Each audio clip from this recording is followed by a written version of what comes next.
Swimming pool में silent killer. आज हम ये बात क्यों कह रहे हैं ये आपको बताएंगे, लेकिन उससे पहले ये जान लीजिए कि हमारा ये स्पेशल बुलेटिन हर उस माँ बाप को ज़रूर देखना चाहिए जिनके बच्चे स्विमिंग पूल जाते हैं। हर उस शख्स को देना चाहिए जो तपती गर्मी में राहत की तलाश के लिए स्विमिंग पूल का रुख करता है। गर्मी से राहत कैसे कई बार जानलेवा आफत बन जाती है ये आप जानते हैं।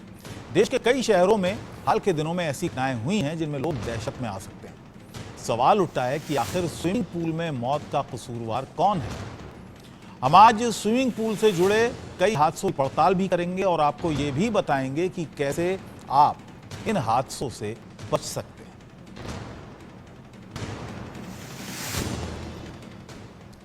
तो चिलचिलाती धूप, लू की तपिश या चिपचिपाती गर्मी से जब जीना मुहाल हो जाता है तब इंसान अक्सर स्विमिंग पूल की तरफ रुख करता है। गर्मी से निजात पाने के लिए स्विमिंग पूल ये एक तरह का एक्सरसाइज भी है जो सेहत के लिए बेहद फायदेमंद होता है। गर्मी के मौसम में ज़्यादातर लोग स्विमिंग पूल में नहाने का मज़ा उठाते हैं, लेकिन क्या आप जानते हैं कि अक्सर ये मज़ा उठाने का वक्त सज़ा में तब्दील हो जाता है। ऐसा ही ताज़ा मामला नोएडा सेक्टर 16 एक स्थित एपीजे स्कूल के स्विमिंग पूल का है, जहां नहाते वक्त चार्टर्ड अकाउंटेंट एक सीए की डूबने से स्विमिंग पूल प्रबंधन के लोगों ने सीए को सेक्टर 27 स्थित एक निजी अस्पताल में पहुंचाया, जहां पर डॉक्टर्स ने उनको मृत घोषित कर दिया। ये कोई पहला मामला नहीं है, ऐसे ही कई मामले पहले भी सामने आ चुके हैं। दिल्ली, मुंबई में ऐसे हादसे अक्सर सामने आते रहते हैं। अब ऐसे में सवाल पैदा होता है कि आखिर किन वजहों से ऐसे हादसे होते हैं, आखिर मौत के पीछे की वजह क्या।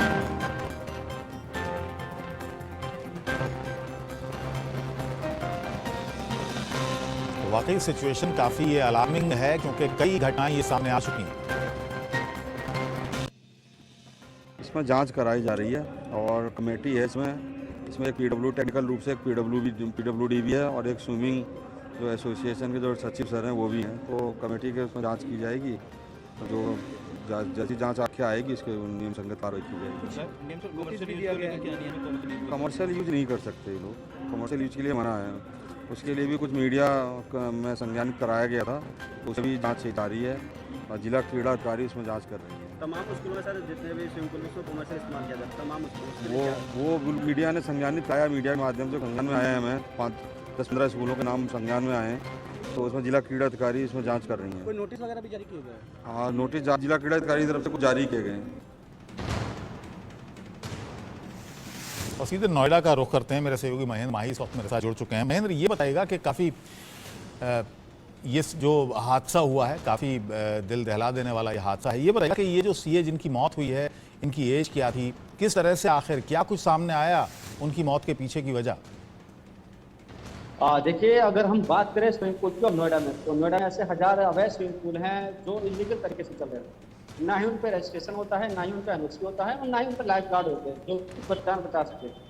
और ये क्यों चल रहे हैं, ये अधिकारियों की मेहरबानी है। हमने देखा किस तरीके से दिल्ली के मुखर्जी नगर में एक ऐसा कोचिंग इंस्टीट्यूट जहां सैकड़ों बच्चे पढ़ते हैं, लाखों रुपए फीस देते हैं, मगर वहां जब आग लगी तो आग को काबू पाने के लिए उनको कोई फायर सेफ्टी का इंतजाम नहीं थे। तो क्या कहेंगे, अधिकारी की लापरवाही, परिजनों की लापरवाही। इसी का एक जीता जागता उदाहरण हमें नोएडा में देखने को मिला। नोएडा में सेक्टर 16 एपीजे स्कूल है, काफ़ी महंगा स्कूल। आए दिन यहाँ शिकायतें आती हैं पेरेंट्स के द्वारा कि यहाँ फीस जो है मनमानी तरीके से ली जाती है। और स्विमिंग पूल जब बना तो बताया जा रहा था कि स्विमिंग पूल तो बच्चों के लिए बना था, मगर अपनी कमाई के लिए जो स्कूल प्रशासन अपनी कमाई के लिए उसने किसी प्राइवेट संस्था को स्कूल दे दिया, सॉरी माफी को स्विमिंग पूल दे दिया। उसमें कॉमर्शियल तरीके से मतलब धड़ल्ले से मेंबरशिप दी जा रही थी। स्कूल के बाद के जो बाहर के लोग होते थे उनको मेंबरशिप दी जा रही थी और ये कहते थे कि गर्मी का वक्त आप आइए और इसमें नहाइए स्विमिंग पूल, जबकि वहाँ कोई कोस्ट गार्ड और कोई लाइफ गार्ड मौजूद नहीं था जो वहाँ किसी की रक्षा कर दे। 34 वर्ष का जो। चलिए महेंद्र, आप हमारे साथ बने रहिए, ये इनके बारे में भी हम जानकारी लेंगे। फिलहाल स्विमिंग पूल में मौत के हादसों की खबरें देश भर से आई। इंडिया न्यूज़ ने स्विमिंग के साइलेंट किलर से आपके बचाव का जिम्मेदारी उठाई। हमारे स्पोर्ट्स एडिटर ने इस मसले को समझने की कोशिश की कि आखिर क्यों ये इस तरह की वारदातें हो रही हैं, किस तरह के हादसे आखिर क्यों हो रहे हैं। इस रिपोर्ट में आपको दिखाते हैं और किस तरीके से कांटेक्ट करके बताया जाता है। और ये बच्ची स्विमिंग कर रही है, ये देख सकते हैं आप, बच्ची स्विमिंग कर रही है और यहाँ हेल्प के लिए बुला रही है।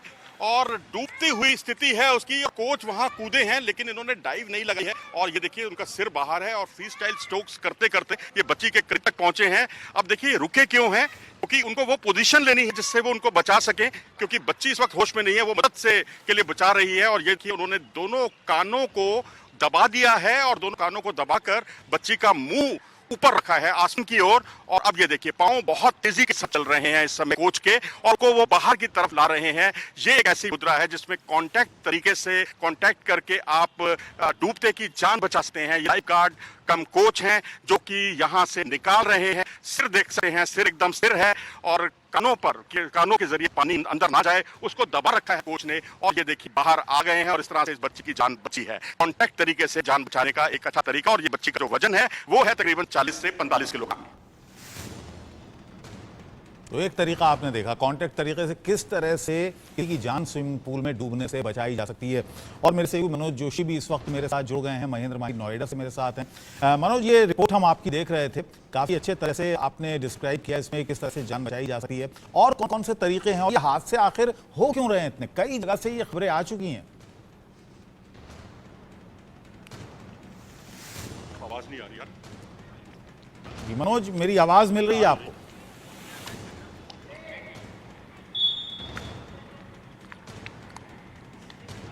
लगता है मेरी आवाज़ मनोज तक नहीं पहुंच रही है। जतिन रावल भी मेरे साथ जुड़ चुके हैं। इसके अलावा अहमदाबाद से मेरे साथ जतिन रावल हैं और महेंद्र इस वक्त मेरे साथ हैं। महेंद्र, ये बताइए, आप सीए के बारे में बता रहे थे, 34 वर्षीय सीए की इसमें मौत हुई है। मौत की वजह क्या बताई जा रही है? क्या उनको तैरना नहीं आता था? किस तरह से वहां पर कोई लाइफ गार्ड मौजूद नहीं था? क्या उन्होंने मदद के लिए किसी को पुकारा था? हाँ बिल्कुल, देखिए मैं अगर आपको बता दूं तो पूरे साल में नोएडा में अब तक 4 लोगों की मौत हो गई है स्विमिंग पूल में डूबने से।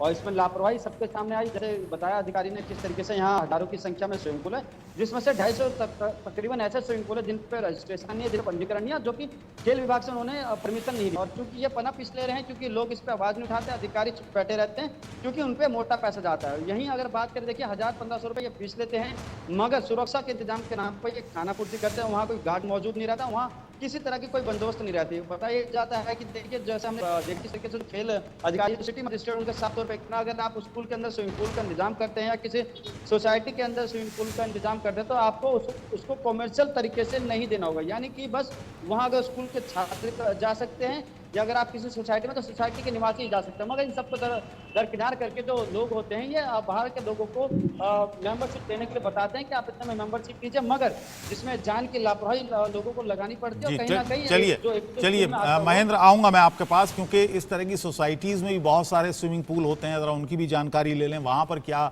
सूरत हाल होती है।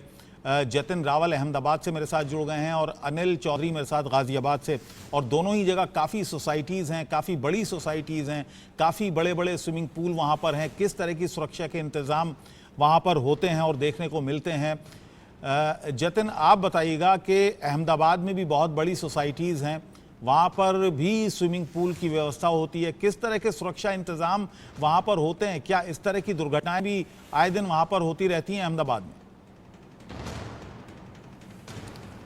जी देखिए, बिल्कुल आपको बता दूं कि अहमदाबाद में अगर बात करें तो कुल मिलाकर 217 जितनी जो सोसाइटी है वो ऐसी है कि जिसमें इनबिल्ट जो है स्विमिंग पूल, सोसाइटी के अंदर स्विमिंग पूल जो है वो लगाया हुआ है। लेकिन अगर फिलहाल की अगर बात करें तो हमने हाल ही अभी कॉरपोरेशन से बातचीत की थी, उसमें तकरीबन अभी फिलहाल जो है तकरीबन 170 जितनी जो सोसाइटी है उसमें स्विमिंग पूल चालू है। बाकी सोसाइटियों में स्विमिंग पूल बंद हो चुके हैं क्योंकि यहाँ पर कॉरपोरेशन की तरफ से, अहमदाबाद म्यूनिसिपल कॉरपोरेशन है वो लगातार जो है वो चेकिंग करता रहता है। जब से उसका जो प्लान जो होता है वो जब सोसाइटी जब बन रही होती है तब प्लान के अंदर वो स्विमिंग पूल जो होता है वो मंजूर किया जाता है। उसके बाद अगर स्विमिंग पूल बनाना हो तो उसकी परवानगी जो है कॉरपोरेशन के द्वारा नहीं दी जाती अलग से।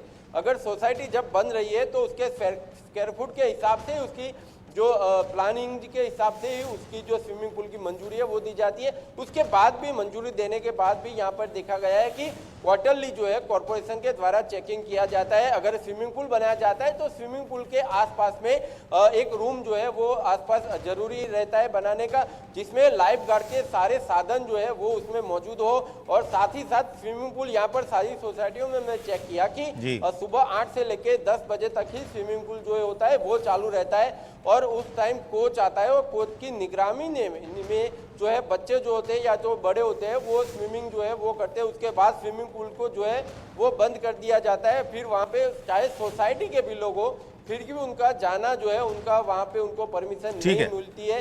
दूसरे दिन ही वो वहाँ ठीक है जतन, ठीक है जतन। हमारे स्पोर्ट्स राइटर, इंडिया न्यूज़ के स्पोर्ट्स राइटर इस वक्त मनोज जोशी जी मेरे साथ जुड़ गए हैं। मनोज, ये बताइएगा कि कितने खतरे यहाँ पर स्विमिंग पूल में होते हैं, और ये जो हादसे हुए हैं अभी हाल की घटनाएं अगर हम लें तो कई हादसे हुए हैं, और यहाँ पर यही खबर आई कि डूबने से मौत हो गई और कोई मदद के लिए वहाँ पर नहीं था। क्या कहते हैं नियम कायदे, क्या कहते हैं स्पोर्ट्स के अथॉरिटीज़ के, किन लोगों को ये इजाज़त दी जाती है कि वो स्विमिंग पूल का संचालन कर लें, और आम तौर से जो घटनाएं होती हैं उनकी पीछे की सबसे बड़ी वजह क्या होती है?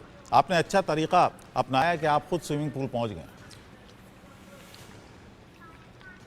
नहीं जनाब, अभी स्विमिंग करके आया हूँ, अब बहुत ज़्यादा क्योंकि रेगुलर प्रैक्टिस में नहीं हूँ तो इसलिए मुझे पूल के बाहर बैठना पड़ रहा है। तो यहाँ कुल मिलाकर आपका सवाल बहुत जायज़ है, क्योंकि वाजिब है, क्योंकि यहाँ जिस तरह की घटनाएं हुई हैं स्विमिंग से जुड़ी हुई, वो कई तरह के सवाल खड़े करती हैं। क्योंकि यहाँ पर सबसे बड़ी दिक्कत ये होती है कि लाइसेंस नहीं मिलता, बिना लाइसेंस के जो है स्विमिंग पूल चल रहे हैं। अगर आप एनसीआर में देखें तो यहाँ पर करीब 2500 स्विमिंग पूल चल रहे हैं। इसमें से कई ऐसे पूल हैं जो जिनको लाइसेंस नहीं मिला। अब यहाँ सुरक्षा उपकरण होने बहुत ज़रूरी हैं, लेकिन बहुत से पूल में हम देखते हैं स्ट्रेचर नहीं होता, जो जर्सी पहनी जाती है अपने बचाव के लिए वो नहीं होती, लाइफ गार्ड्स होते हैं तो लाइफ गार्ड्स काबिल नहीं होते।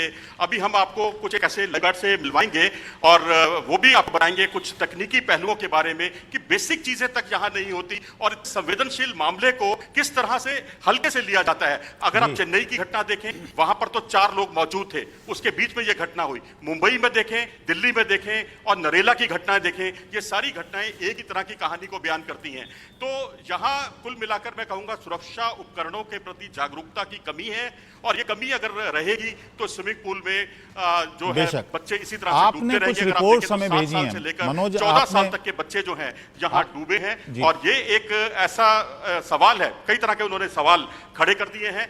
और यहाँ पर अब सबसे बड़ी बात यह है कि लाइसेंस होना चाहिए, और लाइसेंस जब होगा तभी आप जो है ये ठीक है, मैं आपके पास आऊंगा। आपने कुछ रिपोर्ट्स भेजी हैं, और कितने तरीके हैं बचाव के?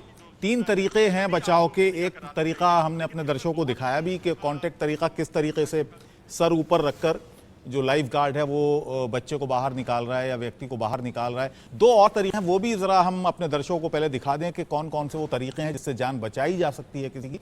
वो देख लेते हैं, फिर मैं आपके पास आऊंगा, आगे बातचीत करेंगे। अब आप देख सकते हैं बच्ची डूब रही है इस समय, और अपने हेल्प के पुकार रही है कि उनको बचाया जाए। और ये कोच जो है रस्सी की मदद से उनको बचा रहे हैं। ये देखिए, उन्होंने रस्सी को पकड़ा, एक छोर पर पांव रखा और दूसरे छोर पर रस्सी बच्ची की तरफ फेंक दी है, और बच्ची को उस रस्सी को पकड़कर एक मदद लेते हुए बाहर आ जाती है। ये है तरीका, पहला तरीका जिससे आप बच सकते हैं, डूबते को बचाया जा सकता है।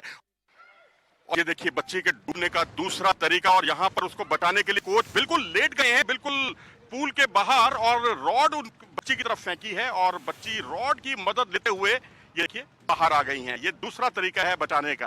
नॉन कांटेक्ट में किस तरह से बचाया जाता है, ये है तीसरा तरीका।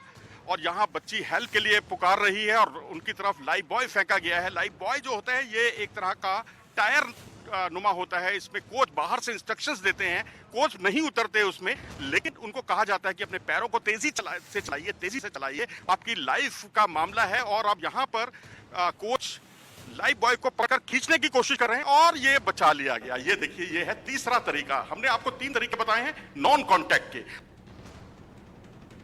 तो 3 तरीके नॉन कांटेक्ट, जिसमें यानी जो पीड़ित होता है, जो बचाने के लिए गुहार कर रहा है, मदद की पुकार कर रहा है, उसके साथ लाइफ गार्ड का किसी तरह का कोई कांटेक्ट नहीं होता है। अब आपको दिखाते हैं कांटेक्ट के जरिए किस तरह से लाइफ गार्ड कूदता है पूल में या पानी में, और उसके बाद किस तरह से बचाया जाता है जो व्यक्ति हेल्प मांग रहा है उसको। वो देख लेते हैं। और किस तरीके से कांटेक्ट करके बचाया जाता है। और ये बच्ची स्विमिंग कर रही है, ये देख सकते हैं आप, बच्ची स्विमिंग कर रही है और यहाँ हेल्प के लिए बुला रही है। और डूबती हुई स्थिति है उसकी और कोच वहां कूदे हैं लेकिन इन्होंने डाइव नहीं लगाई है और ये देखिए उनका सिर बाहर है और फ्री स्टाइल स्ट्रोक्स करते करते ये बच्ची के करीब तक पहुंचे हैं। अब देखिए रुके क्यों हैं, क्योंकि उनको वो पोजीशन लेनी है जिससे वो उनको बचा सके, क्योंकि बच्ची इस वक्त होश में नहीं है, वो मदद से के लिए बचा रही है। और ये देखिए उन्होंने दोनों कानों को दबा दिया है और दोनों कानों को दबाकर बच्ची का मुंह ऊपर रखा है आसमान की ओर। और अब ये देखिए पांव बहुत तेजी के साथ चल रहे हैं इस समय कोच के और उनको वो बाहर की तरफ ला रहे हैं। ये एक ऐसी मुद्रा है जिसमें कांटेक्ट तरीके से कांटेक्ट करके आप डूबते की जान बचा सकते हैं। ये लाइफ गार्ड कम कोच हैं जो कि यहां से निकाल रहे हैं। सिर देख सकते हैं, सिर एकदम स्थिर है और कानों के जरिए पानी अंदर ना जाए उसको दबा रखा है कोच ने। और ये देखिए बाहर आ गए हैं और इस तरह से इस बच्ची की जान बची है। कांटेक्ट तरीके से जान बचाने का एक अच्छा तरीका। और बच्ची का जो वजन है वो है तकरीबन 40 से 45 किलोग्राम।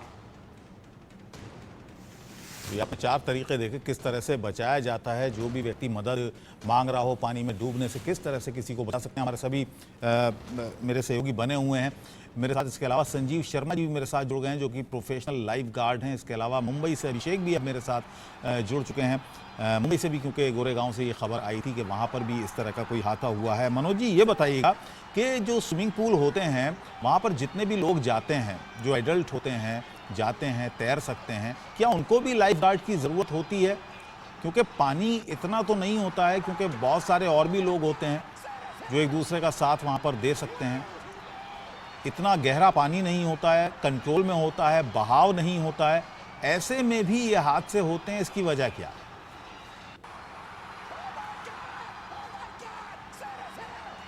स्टार्ट होता है अब जैसे ये स्विमिंग पूल आप देख सकते हैं 1.5 फुट से शुरू होते हुए 4 फुट और हम करीब 4.5 फुट की दूरी पर हैं।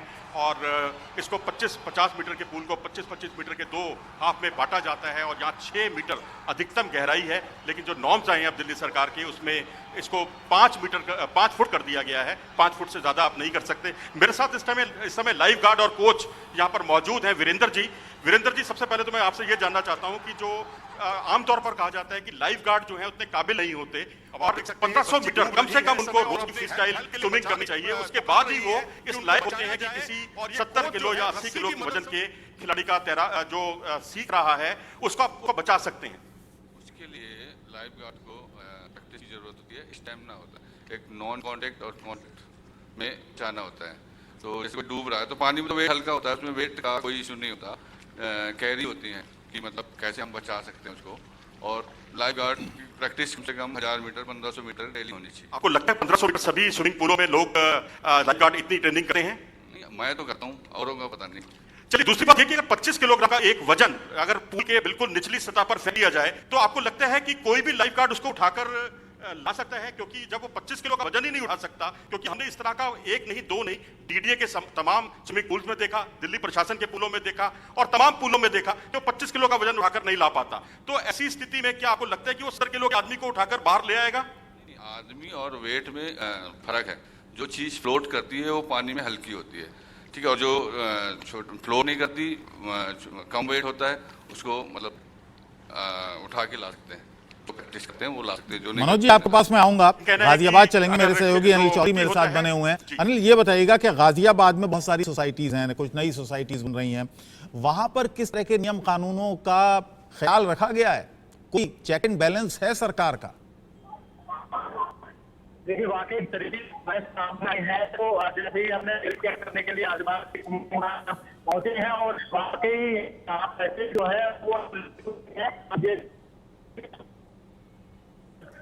इन्होंने समाचार इस तरीके से पूरा मेजरमेंट यहाँ पर लिखा हुआ है। बाकायदे जो लाइव गार्ड है वो मौके पर पहुंचे हुए हैं और यदि कोई भी बच्चा यदि डूबता है या कुछ भी घटना ऐसी दिखती है तो वो तुरंत जो है अंदर पानी के अंदर जाएगा और बच्चे को रेस्क्यू करेगा और बाहर निकालेगा।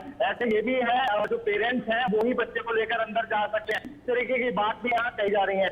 तो यहाँ के चालक हैं, हम उनसे भी जान लेते हैं।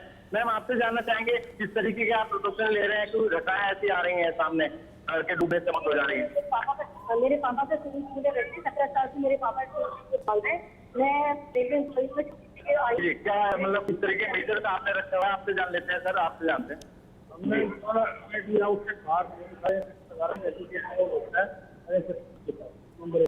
चलिए अनिल, आपके पास आएंगे, हम आपके पास आएंगे, आपकी आवाज़ हमें सही से नहीं मिल पा रही है। संजीव शर्मा जी इस वक्त मेरे साथ जुड़े हुए हैं और प्रोफेशनल लाइफ गार्ड ट्रेनर हैं। संजीव जी, ये बताइएगा कि कोई क्वालिफिकेशन है, क्या क्राइटेरिया है कि कोई व्यक्ति अगर लाइफ गार्ड बनना चाहे तो उसका क्या कुछ करना उसको पड़ता है, क्या क्राइटेरिया उसका है, क्या क्वालिफिकेशंस उसकी होनी चाहिए? मनोज जी, देखिए, एक लाइफ गार्ड के लिए जो बेसिक क्वालिफिकेशन वो ये है कि एक तो उसकी स्विमिंग स्ट्रांग होनी चाहिए, उसको फ्री स्टाइल ब्रेस्ट स्ट्रोक और बैक स्ट्रोक उसके अच्छे होने चाहिए, क्योंकि उनसे हम 2 हाइब्रिड स्ट्रोक बनाते हैं, साइड स्ट्रोक और बैक स्ट्रोक, जिसके ज़रिए ही हम किसी एक डूबते हुए इंसान को रेस्क्यू करते हैं। तो ये तीनों स्ट्रोक में अच्छी प्रोफिशिएंसी होनी चाहिए। उसके बाद जो एक स्विमर है उसको लाइफ गार्ड करेंसी, हाँ जी जी तो वो लाइफ गार्ड करेंसी उनको हासिल करनी चाहिए। They must have a certified life guard, उनको करेंसी करनी चाहिए, क्वालिफाइड। देन दे आर, तो वो आप समझ सकते, आप ये विश्वास मान सकते हैं कि अगर वो इंसान पूल पे है तो वो किसको अपने सामने किसको डूबने नहीं देगा। जी, अभिषेक मेरे साथ, मेरे सहयोगी बने हुए हैं मुंबई से। अभिषेक, ये बताइए कि वहाँ पर किस तरह के प्रिकॉशंस लिए जा रहे हैं, क्योंकि बहुत सारी घटनाएं सामने आई हैं, महाराष्ट्र से भी बहुत सारी घटनाएं ऐसी इक्का दुक्का आ जाती हैं कि जब इस तरह के हादसे हो जाते हैं, स्विमिंग पूल में डूबने से किसी की मौत हो जाती है। हाँ बिल्कुल, अब देखिए उस जगह पर मौजूद जहाँ पर यह मुंबई में घटना घटी है, मुंबई गोरेगांव इलाके में गोकुल धाम एक बड़ा स्कूल है, पुराना स्कूल है, और उसी स्कूल में स्विमिंग पूल है जिसमें 14-15 साल का बच्चा जो है शार्दुल, जिसका नाम है, 9वीं क्लास में पढ़ा करता था, वह स्विमिंग सीखने यहाँ पर आया करता था और उसकी डूबकर मौत हो गई। और घर वाले कहीं कहीं देखिए इस मामला आरोप लगा ही रहे, लेकिन पुलिस जांच पड़ताल कर रही है। सीधे आप देख सकते हैं किस तरीके से स्कूल आपको दिखाऊंगा।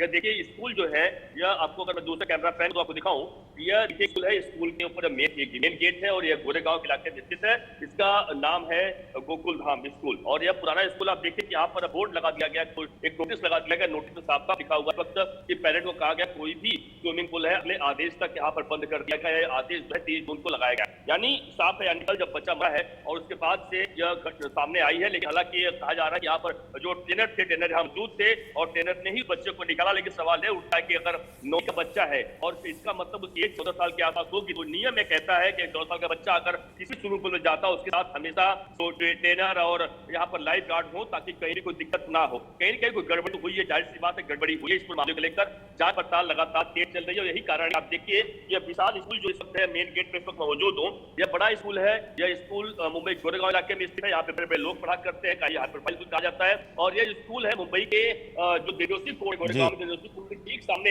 ये स्कूल है, काफी फेमस कहा जाता है। हालांकि पुलिस ने एडीआर रजिस्टर किया, यानी एडीआर का मतलब हो जाता है एक्सीडेंटल डेथ की बात होती है, वह सामने आया है, उसके हिसाब से पता लगा चल रही है।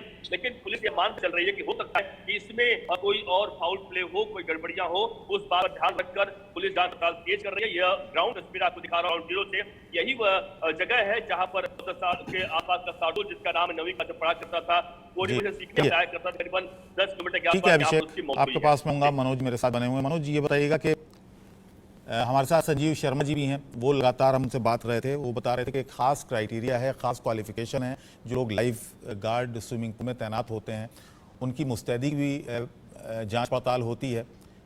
इतने स्विमिंग पूल हैं यहाँ पर जहाँ पर लोग जाते हैं, गर्मी में भरे रहते हैं स्विमिंग पूल, चाहे सोसाइटी के स्विमिंग पूल्स की हम बात करें या जो वैसे स्विमिंग पूल हैं, वहाँ पर कितने मुस्तैद लाइफ गार्ड होते हैं और क्या वाकई जांच परख के बाद, उनकी क्वालिफिकेशन के बाद ही उनको यहाँ पर रखा जाता है या उसको नजरअंदाज कर दिया जाता है? देखिए, आपने तो बिल्कुल दुखती रग पर उंगली रख दी है और ये वाकई बड़ा कड़वा सच है, कड़वी हकीकत है कि लाइफ गार्ड्स उतने सरकार की तरफ से भी कोई ऐसा अधिकृत कोर्स नहीं है जिससे आप किसी लाइफ गार्ड को काबिल लाइफ गार्ड की कैटेगरी पे रखें। तो यहाँ पर संजीव शर्मा जी हमारे साथ जुड़े हुए हैं। मैं संजीव शर्मा जी से जानना चाहूंगा कि अगर इस तरह की इतने संवेदनशील मामले में भारत सरकार की तरफ से या कोई इस तरह की नीति नहीं बनी है, तो उसको लेकर आगे सरकार को आप किस तरह के सुझाव देना चाहेंगे? और आपने जो कोर्स अपना शुरू किया है, ये कितना मील का पत्थर साबित हो सकता है? क्योंकि इससे ज्यादा सेंसिटिव इशू मेरे ख्याल से कोई नहीं है स्विमिंग पूल को लेकर। Sanjeev ji. Manoj ji, it's a very sensitive issue जो आपने बोला। देखिए, मेरे यहाँ जो कोर्स करते हैं, मैं सबसे पहले प्रीलिम एग्जाम लेता हूँ, मैं अभी ये आइडेंटिफाई करने के लिए कि तो तीनों स्ट्रोक्स अच्छे से आते हैं नहीं आते हैं। उसके बाद एडमिशन मिलता है। और मेरा जो इंस्टीट्यूट है वो पूरे देश में सबसे टफ कोर्स है। 15 दिन का कोर्स है, ट्रेनिंग होती है 15 दिन, और उसमें ड्यूरिंग ट्रेनिंग ही जो कैंडिडेट्स, जो स्टूडेंट्स हैं, वो 900 मीटर एक दूसरे ट्रेनी को रेस्क्यू करते हैं पूल में। ये प्रैक्टिस के अंदर ही डाला जाता है कि आपने 900 मीटर रेस्क्यू करना है, जिससे एक स्टूडेंट को भी समझ में आए कि रेस्क्यू करना कितना मुश्किल काम होता है, उसमें कितनी ताकत चाहिए, कितनी स्किल्स चाहिए हमको।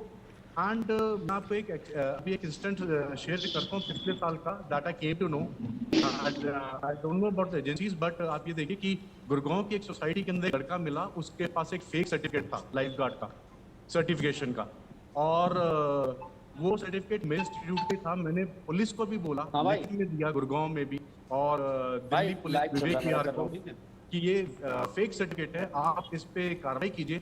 बट आप ये देखिए अभी तक पुलिस ने भी उसके ऊपर कार्रवाई नहीं की। तो जहां पे हम बात कर रहे हैं एक सर्टिफाइड लाइफ गार्ड की, वहां पे अगर हमारे सामने सर्टिफाइड लाइफ गार्ड भी अगर फेक सामने आते हैं, अगर पुलिस उसके ऊपर भी कार्रवाई नहीं करेगी, तो आप देखिए कि इट्स वेरी डिफिकल्ट कि हम ये प्रिज्यूम कर सके कि हमारे स्विमिंग पूल सेफ हैं। संजीव जी, कितने स्विमिंग पूल हैं? अगर हम बात करें दिल्ली एनसीआर की, जहां पर लाइफ गार्ड की ट्रेनिंग, जो तमाम बातें आप बता रहे हैं, उनकी जांच पड़ताल होती है। सरकारी कोई संस्था ऐसी है, कोई ऐसा चेक है सरकारी जो ये चेक्स कर सके? देखिए, वैसे तो स्पोर्ट्स अथॉरिटी ऑफ इंडिया है, जिनके जो कोचेस हैं, स्विमिंग कोचेस, वो हर साल आते हैं और वो सारे स्विमिंग पूल के ऊपर सारे लाइफ गार्ड्स के सर्टिफिकेशन चेक करते हैं और उसके ऊपर अपनी रिपोर्ट बना के सबमिट करते हैं policing, Delhi police licensing department को। तो दिल्ली में तो Delhi police is taking taking all good procedure precautions, and उनका एक स्टैंडर्ड प्रोटोकॉल है जो फॉलो करते हैं, एंड आई होप जगह भी फॉलो किए जाते होंगे। But still I tell you, हमारे दिल्ली में जहाँ तक मेरा विश्वास है, करीब 450 स्विमिंग पूल्स हैं। एंड जो एक हमारा इंटरनेशनल स्टैंडर्ड है कि जैसे 25 मीटर का पूल है, वहाँ पे एटलीस्ट 2 सर्टिफाइड लाइफ गार्ड होने ज़रूरी हैं, और जो 50 मीटर का पूल है वहाँ पे 3 लाइफ गार्ड ज़रूरी हैं। पर जो मेरा मानना है पर्सनल, वो ये है कि हमें जो है 50 मीटर के पूल पे 4 लाइफ गार्ड हमें रखने चाहिए, एंड 25 मीटर पे 3 होने चाहिए। बिकॉज हमारे यहाँ पे जब बैचेस चलते हैं तो उनमें थोड़े से जो यूजर हैं थोड़े ज़्यादा होते हैं, तो उसके हिसाब से जो हमारा लाइफ गार्ड टू स्विमर्स का जो रेशियो है यूजर्स का, वो जो है हमारा मेंटेन रहता है फिर। ठीक है, जतिन अभी अहमदाबाद से मेरे साथ हैं। जतिन, ये बताइएगा वहां पर किस तरह की सावधानियां बरती जा रही हैं अहमदाबाद में इन घटनाओं के बाद? तमाम स्विमिंग पूल्स अलर्ट हैं, सरकारें अलर्ट हैं, पुलिस अलर्ट है, किस तरह की सावधानियां वहां पर अब देखने को मिल रही हैं? जी देखिए, बिल्कुल आपको बता दूं कि जिस तरह से जो घटना घटित हुई उसके बाद जो है लगातार, उसके पहले भी जो अगर बात करें, जिस तरह मैंने बताया, कॉर्पोरेशन के द्वारा क्वार्टरली जो है वो यहाँ पर जितने भी स्विमिंग पूल है, चाहे सोसाइटी के हो, चाहे स्कूल में हो कोई, या तो चाहे पब्लिकली जो स्विमिंग पूल हो जो कि कॉर्पोरेशन के द्वारा होते, सभी जगहों पर क्वार्टरली जो है वो चेकिंग किए जाते हैं। जितने भी यूजर हो, जैसे कि जो कोई स्विमिंग पूल है सोसाइटी में, तो जितने भी यूजर होते हैं सबका रजिस्ट्रेशन होना जो है वो जरूरी होता है। कि इतने ही, ऐसे ही नहीं कि जो सोसाइटी में इतने लोग रहते हैं तो सभी लोग उसका यूज कर सकते हैं, ऐसा नहीं है। लेकिन जितने भी रजिस्ट्रेशन जो है सबको कराना पड़ता है। अगर एक सोसाइटी में अगर 500 लोग रहते हैं तो 500 लोग में अगर 100 लोगों को अगर यूज करना है तो 100 लोगों को रजिस्ट्रेशन कराना पड़ता है सोसाइटी के द्वारा। उसका जो लाइफ गार्ड होता है, जो उनको पहन के ही जो स्विमिंग पूल में जो है जो उनको कूदना होता है, वो सभी के लिए अनिवार्य है। और उसका क्वार्टरली जो है कॉर्पोरेशन के द्वारा और पुलिस प्रशासन के द्वारा भी जो है वो चेकिंग किया जाता है, चाहे स्कूल में हो, चाहे सोसाइटी में हो, या तो किसी भी जगह पे हो, पब्लिकली हो वहाँ पे तो लाइफ गार्ड ज्यादातर रहते ही है। लेकिन ज्यादातर इशू जो देखा जाता है वो सोसाइटी में या तो स्कूलों में देखा जाता है कि वहां पर जो कोच जो होते हैं वो काफी कम रहते हैं। जैसे कि अगर सोसाइटी की बात करें तो तकरीबन एक दिन में अगर 100 लोग अगर स्विमिंग पूल में अगर जाते हैं तो उसके ऊपर 2 या तो 3 कोच होते हैं। ऐसे में अगर सिचुएशन तब ज्यादा जो मुश्किलें भरी हो जाती है जब 4 या 5 लोग अगर डूबने की स्थिति में हो, तब 3 जो कोच होते हैं वो कहीं ना कहीं खतरे समान जो लोगों के लिए हो सकते हैं। इसीलिए यहाँ पर जो प्रशासन है जो है पहले से इसके लिए जो है नियम कड़क बनाए रखे हैं कि अगर जितने भी लोग को स्विमिंग पूल यूज करना है, चाहे सोसाइटी में भी, खुद की सोसाइटी में यूज करना है, फिर भी उनको लाइफ गार्ड जो है लाइफ जैकेट जो है वो उनको पहन के ही स्विमिंग पूल में जो है कूदना है, जब तक कि वो पूरी तरह से तैरालू नहीं हो जाते। जी मनोज जी, ये बताइएगा कि क्या आपको लगता है कि इसको नज़रअंदाज किया गया है, इस इशू को, स्विमिंग पूल के इशू को? आपको याद होगा कि लिफ्ट को लेकर एक पूरा डिपार्टमेंट होता था, सरकारी डिपार्टमेंट, वो लिफ्ट की देखभाल के लिए चेक भी करता था और लाइसेंस भी इशू करता था लिफ्ट्स के लिए। क्या आपको लगता है कि इस इशू को, स्विमिंग पूल के इशू को नज़रअंदाज किया गया सरकार की तरफ से भी, क्योंकि इसको बहुत ज़्यादा हल्के में लिया गया? बिल्कुल वाजिब सवाल है आपका ये, और बहुत संवेदनशील मामले को अगर आप कोच भी काबिल कोच ना रखें, काबिल लाइफ गार्ड ना रखें, इक्विपमेंट्स हो ना, क्योंकि ये मैं उनकी बात कर रहा हूं, उन स्विमिंग पूल की बात कर रहा हूं जहां ये सारी चीजें मुहैया होनी चाहिए, जिनको लाइसेंस मिले हुए हैं, सरकारी पूल हैं, वहां बेसिक एमिनिटीज नहीं है। और तो और मुझे दिल्ली सरकार का ये कहते हुए संकोच नहीं है, हालांकि एक गर्व करने वाली बात तो ये है कि 14-15 स्विमिंग पूल, 14 से 15 स्विमिंग पूल दिल्ली सरकार के चल रहे हैं, लेकिन वहां पर लाइफ गार्ड की अधिकृत वहां पर भर्ती तक नहीं हुई। और कई बार तो हमने ऐसा भी देखा कि कई चौकीदार जो हैं उनको लाइफ गार्ड का काम सौंपा हुआ है। ये एक नहीं, दो नहीं, 3-4 जगह ऐसा देखने को मिला है। अब एक चौकीदार जिसका काम बाहर निरीक्षण करना है, आते जाते लोगों पर नजर रखना है, उसको किसी की जान बचाने की जिम्मेदारी सौंप दी जाए। और एक आम आदमी जो अपने बच्चों को एक बहुत भविष्य का खजान सिंह बनाने के लिए या भविष्य का एक मैस बियोंडी बनाने के लिए स्विमिंग पूल में उतारता है, और उसको जब ये पता चलता है कि यहाँ जो उसकी जान बचाने के लिए जो लाइफ गार्ड है वो लाइफ गार्ड ना होकर एक चौकीदार है जो लाइफ का काम कर रहा है, तो वाकई शर्म से आंखें झुक जाती हैं। मैं समझता हूं सरकार को इस संवेदनशील मामले पर खास तौर पर ध्यान देना चाहिए। और दिल्ली सरकार में जो सुविधाएं हैं लेकिन वहां पर भर्तियां नहीं होती, उसको बहुत संवेदनशील तौर पर मैं कहता हूं आपको, और सिर्फ डूबने का ही नहीं है, उनकी मामला पानी में, काबिल कोच होने चाहिए। मामला पानी में डूबने का ही नहीं है, मामला और भी सुरक्षा, स्वास्थ्य की सुरक्षा, क्योंकि संक्रमण हो सकता है। किसी तरह का कोई चेक हमने नहीं देखा कि कोई संस्था हो जो सोसाइटीज़ में जाके चेक करे कि स्विमिंग पूल का जो पानी है उसकी क्वालिटी क्या है, उसमें किसी तरह का संक्रमण तो नहीं है, या किस तरह के लाइफ गार्ड वहाँ पर मौजूद हैं, सुना नहीं कभी।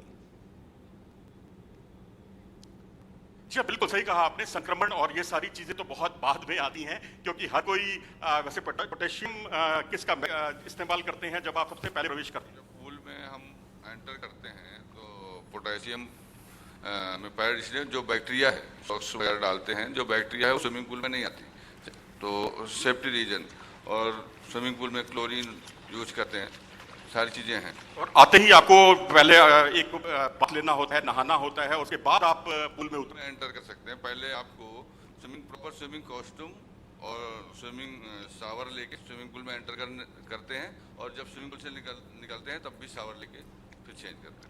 तो ये बड़ी बुनियादी चीजें हैं जिसकी आमतौर पर अनदेखी होती है। कुछ कह रहे थे हाँ, लोग फिर भी इस चीज का करते नहीं है, मतलब ऐसे एंटर कर जाते हैं, मानते नहीं, छा भी करने लगते हैं। तो ये चीजें होनी चाहिए प्रॉपर, मतलब जो चीज है उसका यूज हो। देखिए, लाल रंग की टोपी जो होती है आमतौर पर उन टेनिस को, बिगनर्स को पहनाई जाती है, लेकिन अक्सर देखा जाता है कि लाल रंग की टोपी वाला जो व्यक्ति है वो भी बहुत आगे निकल जाता है, शैलो एंड से बाहर निकल।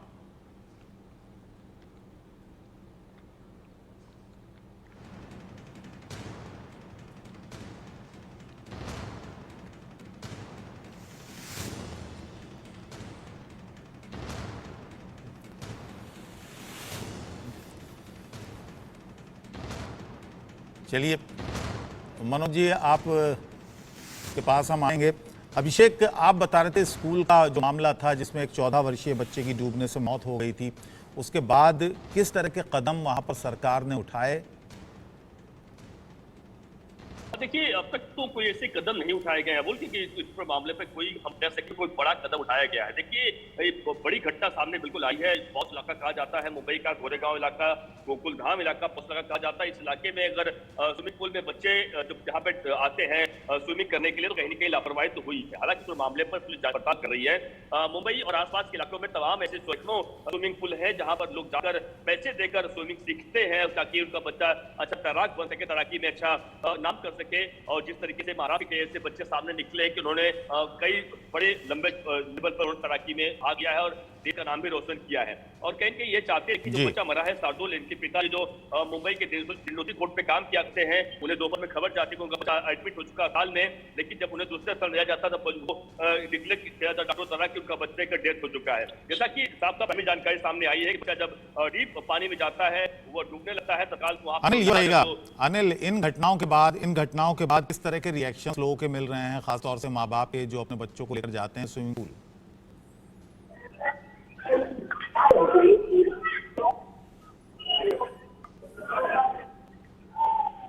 मेरी आवाज आपको मिल रही है अनिल?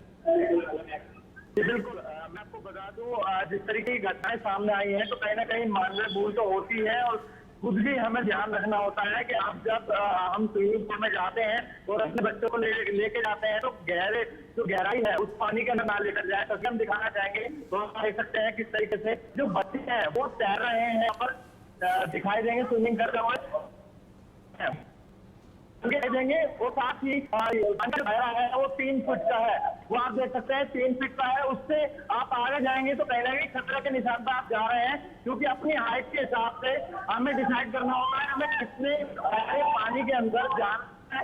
फिर आप मौज मस्ती के साथ बच्चे मौज मस्ती करते हुए दिखाई दे रहे हैं। और जो मेजरमेंट है, जो सुरक्षा के इंतजाम जो किए जाने चाहिए वो यहाँ पर किए जा रहे हैं। और साथ ही लाइफ गार्ड यहाँ मौजूद है, लगातार वो इंस्ट्रक्ट भी कर रहे हैं, लगातार सीटी बजा के यदि कोई अगर साइड में चला जाता है और यदि वो अपनी हाइट के हिसाब से पानी यदि वो जाता है तो उसको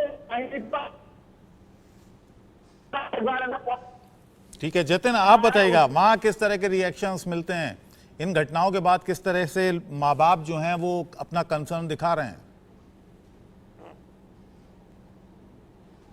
जी देखिए, बिल्कुल यहाँ पर अगर बात करें तो जैसे कि अगर स्कूलों की बात करें तो स्कूलों में जो है बच्चे को जो स्विमिंग पूल में जो ले जाने की बजाय जो है अब उनको सीधा जहाँ पर भी जैसे जो सरकारी जो स्विमिंग पूल है, जहाँ पर सरकारी स्विमिंग पूल में जहाँ पर जो ट्रेनिंग दी जाती है, अब ज़्यादातर अब वहाँ पर इसके रिएक्शन ऐसे देखने को मिलते हैं कि वहाँ पर लोग जो है अपने बच्चों को पढ़ाना, जो स्विमिंग के लिए रखना जो है वहाँ पर ट्रेनिंग जो है देने के लिए अब ज़्यादा सेफ समझते हैं, क्योंकि सरकारी जितने भी स्विमिंग पूल होते हैं वहाँ पर कोच तकरीबन एक बैच के अंदर तकरीबन 8 से 10 कोच जो है वो यहाँ पर सरकारी जितने भी स्विमिंग पूल है वहाँ पर देखे। जैसे कि अगर यहाँ पे बात करें तो 2017 में ऐसा भी यहाँ पर भी एक बनाव जो है वो घटना घटित हुई, जहाँ पर 72 साल की एक महिला की घटना जो मौत जो है वो स्विमिंग पूल के अंदर हो गई थी। हालांकि लेकिन उसका जो रिपोर्ट आया था, रिपोर्ट में आया था कि उसको डायबिटीज और ब्लड प्रेशर की भी समस्या थी, उसी की वजह से। चलिए जतिन, बहुत बहुत धन्यवाद इस पूरी जानकारी के लिए। मनोज जी आपका भी बहुत बहुत शुक्रिया, संजीव जी आपका भी शुक्रिया, अभिषेक, अनिल और महेंद्र माही नोएडा से थे हमारे साथ, आपका भी बहुत बहुत धन्यवाद। और एक छोटे से ब्रेक के लिए यहाँ पर रुक रहे हैं, ब्रेक के उस पार कुछ और खबरें।